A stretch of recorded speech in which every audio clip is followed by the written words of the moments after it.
Hello hi. இது பார்த்திங்கன்னா இன்றைக்கி ஃபுல் டே விலாக் தான். மார்னிங்லேருந்து ஈவினிங் வரைக்கும் நம்ம என்ன பண்ணுறோன்னு சொல்லிட்டு பார்த்திங்கன்னா, காலையிலேயே நம்ம இட்லி மாவு அரைக்கிறதுக்காக நான் ஒரு மார்னிங் 3 o'clock எழுந்துச்சி ஊற போட்டிருந்தேன். அது ஒரு பக்கம் கிரைண்டர் போட்டாச்சு. இது பார்த்திங்கன்னா நம்ம டீ குடிப்போம். நம்மளுக்கு டீ குடிக்கிற பழக்கம் இருக்குது. காலையில் கண்டிப்பாக குடிச்சே ஆகணுன்ற மாதிரி எனக்கும் என் ஹஸ்பண்டுக்கும் சேர்த்து தான் டீ போட்டிருந்தேன். எப்போவுமே இஞ்சி நம்ம இடித்து போட்டால் வேஸ்ட்டாக போயிடும். நம்ம துருவி போட்டோன்னா கொஞ்சம் அந்த சாறுலாம் இறங்கும்னு சொல்லுவாங்க. இது உளுத்தம்பருப்பு பார்த்திங்கன்னா, நம்ம ஃபஸ்ட்டு இதிலவே எல்லாத்தையும் போட்டுட்டோம். போட்ட உடனே அது கொஞ்சம் அதிகமாகிடுச்சு. நல்லா இருக்குது உளுந்து. இது குட் லைஃப் அப்படின்னு சொல்லிட்டு அந்த உளுந்து ரிலையன்ஸ் மார்ட்டில் தான் வாங்கியிருந்தேன். ரொம்ப சூப்பராக இருந்துச்சு. ஃபஸ்ட்டு அந்த ஒரு போட்டுட்டு எடுத்து கொஞ்சம் வச்சுட்டேன். இது பார்த்திங்கன்னா டீக்காக நாட்டு சர்க்கரை.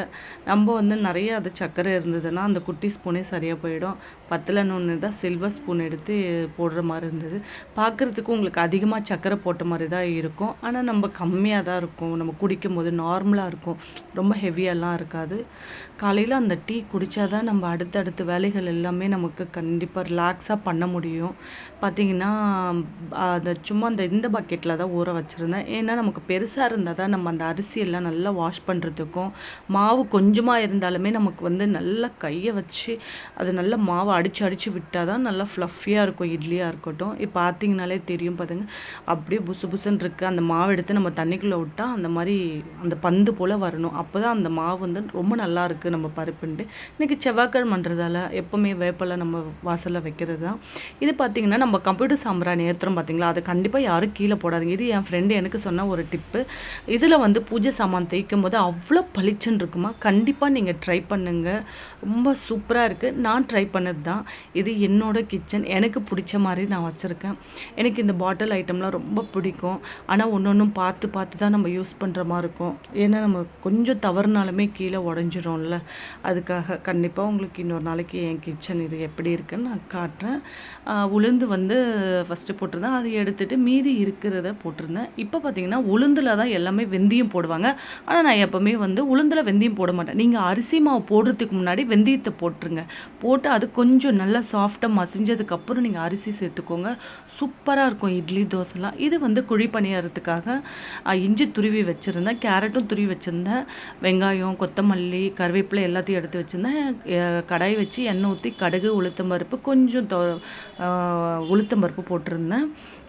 அப்புறம் இஞ்சி இது துருவியை போட்டிருந்தேன். அதுக்கப்புறம் பார்த்திங்கன்னா கருவேப்பிலை, வெங்காயம், அதுக்கப்புறமேட்டு கொத்தமல்லி நான் தனியாக மாவில் தான் மிக்ஸ் பண்ணியிருந்தேன். இது எல்லாத்தையுமே மிக்ஸ் பண்ணிக்கிட்டு மாவில் மிக்ஸ் பண்ணிக்கணும். இது பார்த்திங்கன்னா நான் ஷார்ட்ஸ்லவே போட்டிருக்கேன். குழிப்பணியாரம் வீடியோ போட்டிருக்கேன். கண்டிப்பாக பார்க்காதவங்க பாருங்கள். மில்லட்ஸ் மாவு கொஞ்சம் இருந்துச்சு. அதோடு சேர்த்து தான் நம்ம ஒயிட் மாவு இருக்குல்ல, அதுவும் சேர்த்து மிக்ஸ் பண்ணி தான் நான் குழிப்பணியாரம் செஞ்சுருந்தேன். அது கொத்தமல்லி நம்ம அந்த டைம் போட்டு வதக்கணுன்னா அது வதங்கி போயிடும். நம்ம இப்படி போட்டு செய்யும்போது அந்த ஃப்ளேவர் அப்படியே இருக்கும். கூட எப்போவுமே பெருங்காயத்தூள் சேர்த்துக்கோங்க. அது ரொம்ப உடம்புக்கு ரொம்ப ரொம்ப நல்லது. குழிப்பணியாரத்துக்கு பார்த்திங்கன்னா வெங்காயம் சட்னி தான் பண்ணியிருந்தேன். வெங்காயம் சட்னி ரொம்ப பிடிக்கும் என் வீட்டில் என் பசங்களுக்கு. அதனால் வெங்காயம், உப்பு, நம்ம காஷ்மீர் மிளகாய், நார்மல் மிளகாய், கொஞ்சம் புளி போட்டு அரைச்சிட்டு எண்ணெய் ஊற்றி கடுகு, உளுத்தம்பருப்பு, கருவேப்பிலை போட்டு தாளிச்சாச்சு. இது பார்த்திங்கன்னா மத்தியானம் லஞ்சுக்காக கொண்டக்கடலை குழம்பு தான் வச்சுருந்தேன். நான் எப்போவுமே கொண்டக்கடலோடவே வெங்காயம், தக்காளி, நம்ம கொஞ்சம் மஞ்சத்தூள், வீட்டு மிளகாத்தூள் எல்லாத்தையும் போட்டு வேக வச்சு எடுத்துக்கலாம். எடுத்து வச்சுட்டு ஏன்னா முன்னெல்லாம் பார்த்திங்கன்னா வெறும் நான் சுண்டல் மட்டும்தான் வேக வச்சு அப்புறம் தான் குழம்பு செஞ்சுட்டு இருந்தேன். இப்போ அப்படியெல்லாம் கிடையாது. எல்லாத்தையுமே நம்ம ஒரு கப் போட்டுட்டு ஒரு 2-3 எக்ஸ்ட்ரா ஒரு 2-3 விசில் விட்டுட்டு எடுத்துட்டாலே போதும். சூப்பராக வெந்துடும். இது பார்த்திங்கன்னா எங்கள் பாப்பாக்காக வச்சு கொடுத்துட்ருந்தேன். அவங்களுக்கு குழி பணியாரமும் வெங்காயம் சட்னியும் வச்சு கொடுத்துட்ருந்தேன். சாப்பிட்டாங்க அவங்க. அடுத்து பார்த்திங்கன்னா ஆட்டின மாவு எல்லாத்தையுமே டப்பாவில் ஸ்டோர் பண்ணியாச்சு. ஏன்னா ஃப்ரிட்ஜு எல்லாம் கொஞ்சம் க்ளீன் பண்ணியிருந்தேன். அதை காமிக்க முடியலனால எல்லாத்தையும் கிளியர் பண்ணிவிட்டு அதெல்லாம் எடுத்து ஸ்டோர் பண்ணியாச்சு. ஒரு பக்கம் சாதம் வெந்துக்கிட்டே இருந்தது. இது பார்த்திங்கன்னா இப்போ நம்ம மூடி எடுத்ததுக்கு அப்புறம் தான் நான் புளி தண்ணியை ஊற்றுவேன் கொஞ்சமாக. ஏன்னா நம்ம தக்காளியும் சேர்க்குறோம். அதனால் பார்த்திங்கன்னா புளி கொஞ்சமாக சேர்த்தா போதும். கண்டிப்பாக வெரிகோஸ் ப்ராப்ளம் இருக்கோங்க. ரொம்ப புளிப்பு சேர்த்துக்காதீங்க. அதுவும் நமக்கு ஒரு ப்ராப்ளம் தான் அப்படின்னு சொல்கிறாங்க. இது பார்த்திங்கன்னா வடகுன்னு சொல்லுவாங்க. இந்த வடகத்தோட வீடியோவும் ஷார்ட்ஸில் போட்டிருக்கேன். கண்டிப்பாக பார்க்காதவங்க பாருங்கள். வடகம் போட்டு தாளித்து பாருங்கள், அவ்வளோ சூப்பராக இருக்கும். காரக்குழம்பா இருக்கட்டும், கீரை குழம்பா இருக்கட்டும், மீன் குழம்பு எல்லாத்துக்குமே அவ்வளோ அற்புதமாக இருக்கும். அந்த வடகத்தை வச்ச தொகையல் பண்ணாலுமே சூப்பராக இருக்கும். கண்டிப்பாக நான் உங்களுக்கு அந்த வடகம் தொகையல் விடவும் காட்டுறேன். இது மத்தியானம் லஞ்சு பார்த்தீங்கன்னா பகோடா வச்சுக்கிட்டு குழம்பு வச்சு சாப்பிட்டாச்சு. இது ஈவினிங் போல் அவ்வளோ மழை பெஞ்சிக்கிட்டு இருந்தது. இங்கே சென்னையில் செம்ம மழை. சரி நம்ம ஒரு காஃபி குடித்தா ரொம்ப நல்லாயிருக்கும்னு சொல்லிட்டு ஒரு காஃபியை போட்டு குடித்தாச்சு. கண்டிப்பாக உங்களுக்கு இந்த வீடியோ பிடிக்கும்னு நினைக்கிறேன்.